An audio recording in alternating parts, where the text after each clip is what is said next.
মা ও ছেলের মাঝে কথা হচ্ছে। ছেলে: মা, আমি আর শ্বশুর বাড়ি যাব না। মা: শ্বশুর বাড়ি যাবি নি কে? নতুন বিয়ে করেছিস, শ্বশুর বাড়ি এবার কি হলো?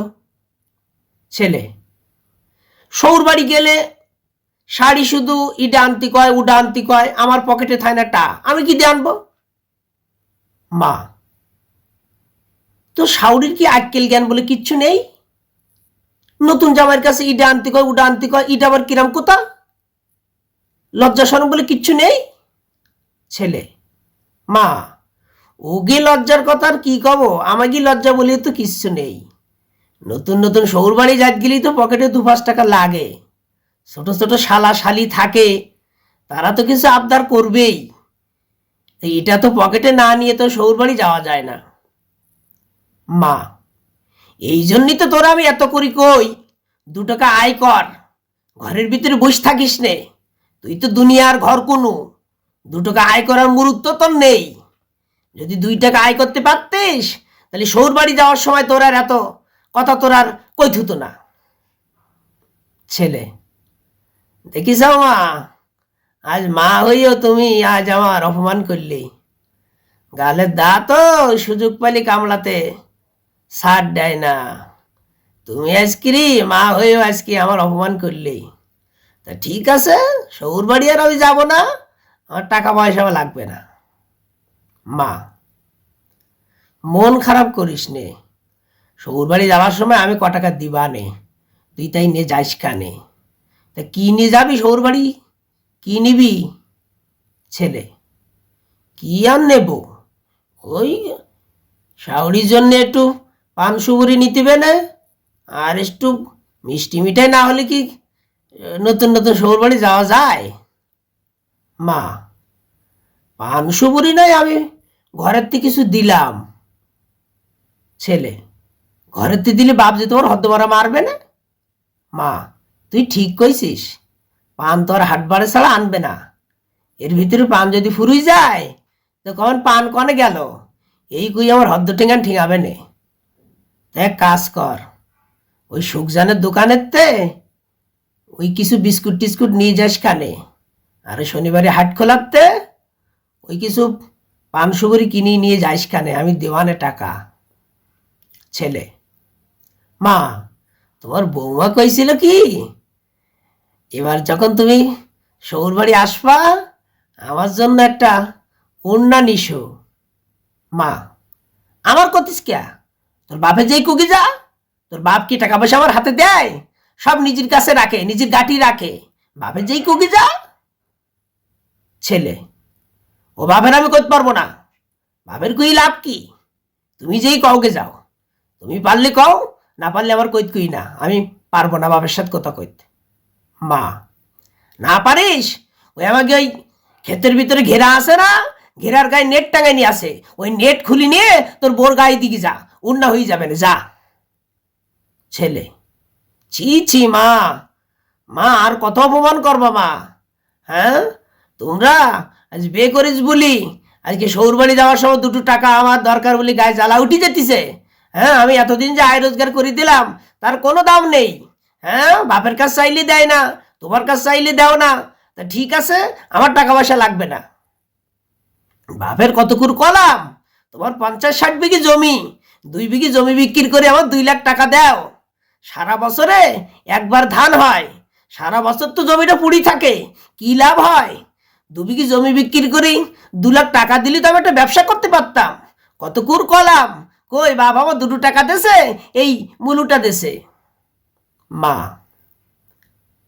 তোর বাপের মনে সে কথা মনে নেই, আমাকে যখন নতুন বিয়ে হয় তখন তোর নানা তোর বাপের হাতে 1 লাখ টাকা দে কইল, এই টাকা নে কিছু করি খাও গে, ব্যবসা বাণিজ্য করো গে, আমার মেয়ে যেন না খেয়েই থাকে না, মেয়ে দেখাশুনো করবা, ভরণ পোষণ দেবা, আমার মেয়ে যেন অযত্নে থাকে না। সেই 1 লাখ টাকা নে ব্যবসা বাণিজ্য করি, আজ তোর বাপ এত কিছু করিছে, তোর বাপের তো সে কথা মনে নেই।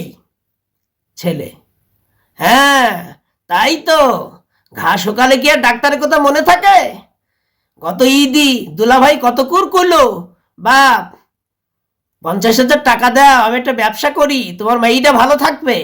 ওরে বাপরে, সে কি তেজ! টাকা তো দিলই না, দুলাভাইকে দূর করে বাড়ি ভাতে তাড়াই দিল। এটা খুব ভালো হয়েছে না? হ্যাঁ, শ্বশুরের টাকা নিয়ে এত কিছু করিছে, সে কথা তার মনে নেই। এখন সে নিজে শ্বশুর হওয়ার পরে নিজের জামাইকে তাড়াই দেয়। হ্যাঁ, এত নিমুখ হারাম হওয়া ঠিক না। আল্লাহ কিন্তু এই হারামিপনা বলো পছন্দ করে না বলো। মা, থাক, ওসব কথা আর মনে করি লাভ নেই। তুই এক কাজ কর, ওই আমার কিছু গয়না আস না, এই গয়নাগুলো তুই কোন জায়গায় বন্ধক রাখ। 2-3 লাখ টাকা হবে নে। 2-3 লাখ টাকা হলে ব্যবসা করতে পারবি না? ছেলে, তা পারবো মা, অত টাকা লাগবে না মা, আমার 2 লাখ টাকা হলে মা হয়ে যাবে মা। আমি তাই দিয়ে ব্যবসা বাণিজ্য করি, আমি অনেক দূরে এগিয়ে যাবো মা। মা, তাহলে এক কাজ কর, তুই ওই গয়নাগুলো বন্ধক রাখ, রেখে যা টাকা হয় তাই নিয়ে কিছু করি খা যা। তা তুই কি করবি, কি করতে চাতিছি? ছেলে, মা, আমার অনেক দিনের স্বপ্ন, আমি একটা ভাতের হোটেল করব। ভাতের হোটেল করলি আমাকে কোনদিন ভাতের অভাব হবে না। হ্যাঁ, আর তুমি বিরিয়ানি খুব পছন্দ করো না? প্রত্যেক দিন বিরিয়ানি রান্না করব। যখন বাড়ি আসবো তোমার জন্য আমি হাতে করে করে প্যাকেট প্যাকেট বিরিয়ানি নিয়ে আসবো। বাপ খাবে, তুমি খাবা, বাড়ির সবাই খাবে, তোমার বৌমা খাবে, আত্মীয় স্বজনের বাড়িতে পাঠাবো, আমাকে আর অভাব থাকবে না। মা, সত্যি কি তুমি টাকা দিবা মা? তুমি কি মন থেকে করতে চাও? মা, আরে পাগল, আমি তোর মা না? মা কি আর সন্তানকে ফেলতে পারে রে? বাপে ফেলে চলে যায়, মা পারে না। কোলে করে পিটি করে মা মানুষ করে, সেই মাকেই মানুষ ভুলে যায়, সেই মাকেই মানুষ মারে, সেই মাকেই মানুষ খাইতে দেয় না, সেই মাকেই মানুষ হাইতনি ফিলি রাখে। যাক, তুই কিছু করে খা, আমি সেটা চাই।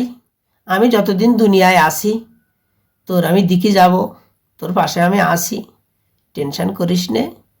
তাই ওই বৌমা কইছে অন্যার কথা, তা কাজ কর, ওই আমার বিয়ের সেই নতুন ওড়নাটা তুলি রেখিলাম, তা তুই শ্বশুর বাড়ি যাওয়ার সময় ওইটি নিয়ে যাস কানে, ওইটি দিয়ে আগে একটু বৌমা ঠেক দিস কানে, তাই ব্যবসা বাণিজ্য করি, তাই মার্কেট করে দিস কানে। ওই তো যা, তুই ওই গা ধুই আয়, আমি ভাত বাড়তেছি। আর ওই তোর ওই ওই বাপের কাছে আর টাকা পয়সা চাইস নে, ও দেবে না, ও খোমারা বুড়ু, ও টাকা দেবে না, খালি মুখ ঝামটি মারবে না, ও আমার সহ্য হবে না। তা তুই যা, তুই গা ধুই আয়, ওই তেল আছে দেখ ওখানে, তেল নে, কাপড় নে, গা ধুই আয়, আমি তোর জন্যে ওই ভাত বাড়তেছি। আর ওই টেনশন করিস নে, শ্বশুর বাড়ি যাওয়ার সময় আমি টাকা দিবা নে, যা, মন খারাপ করিস নে। আর ওই তুই গয়নাগুলো বন্ধক রাখ, রেখি কি করি দেখ, ওই তুই 2 লাখ টাকা নিবি, ওই 2 লাখ টাকা এনে তুই ব্যবসা বাণিজ্য কর। মা দোয়া পাশে থাকলি তোর আর কিচ্ছু লাগবে না। তোর মা থাকলি উপরে আল্লাহ আছে আর নিচে তোর মা আছে, এত টেনশন করিস কেন? আল্লাহর উপরে ভরসা কর, তাওয়াক্কাল তো আল্লাহ। যা, তুই গা ধুই আয়। ছেলে, মা, তোমার মতো মা দুনিয়ায় হয় না, আমার লক্ষ্মী মা, আমার সোনা মা। আই লাভ ইউ মা, আই লাভ ইউ মা, আই লাভ ইউ মা। সম্মানিত দর্শক, এটা আমাদের খুলনার আঞ্চলিক ভাষায় বলার চেষ্টা করি আর কি। অনেকদিন আমার অঞ্চল থেকে আমি যদিও দূরে, ওই কথাগুলোর ফ্লেভারটা তো ওইভাবে আমি এখনো নিজের ভিতরে এখনো ফিল করি না। অনেক আগে এগুলো ভুলে গেছি, তো অনেক আগের কথা। তো এগুলো আবার আমি ট্রাই করছি যে আমার আঞ্চলিকতাকে ধরে রাখার জন্য, আমার অঞ্চলের মানুষের, মাটি ও মানুষের হৃদয়ে যে ভাষা মিশে আছে সেটা তুলে ধরার জন্য। আমাদের খুলনার আঞ্চলিক ভাষাটা কেমন লাগে জানাবেন কমেন্ট করে। কষ্ট না হলে একটু শেয়ার দিয়ে সবাইকে দেখার সুযোগ করে দিবেন। আমাদের আমির হামজা ভাইকে তুলে নিয়ে আসার জন্য তার ইউনিভার্সিটির বিরাট একটা সাপোর্ট ছিল, তার সাপোর্টে বিরাট একটা টিম কাজ করেছিল। তো আমার হৃদয়ের বন্ধুদের কাছে অনুরোধ করি, যদি সুযোগ হয় আল মুস্তফার এই ভিডিওগুলোটি শেয়ার দিবেন, কমেন্ট করবেন, পাশে থাকবেন। আল্লাহ পাক সবাইকে তৌফিক দান করুক। সর্বশেষ বলবো, যাদের সুযোগ আছে শুধু মেয়ে জামাইয়ের হাতে তুলে দেবেন না, যদি পারেন জামাইয়ের হাতে কিছু টাকা দিবেন, সে টাকা দিয়ে যেন সে স্বাবলম্বী হতে পারে। হোক সে প্রতিবেশী, হোক সে আত্মীয় স্বজন, হোক আপনার জামাইজন, যতটুকু সামর্থ্য আছে সাপোর্ট দিয়ে যাবেন।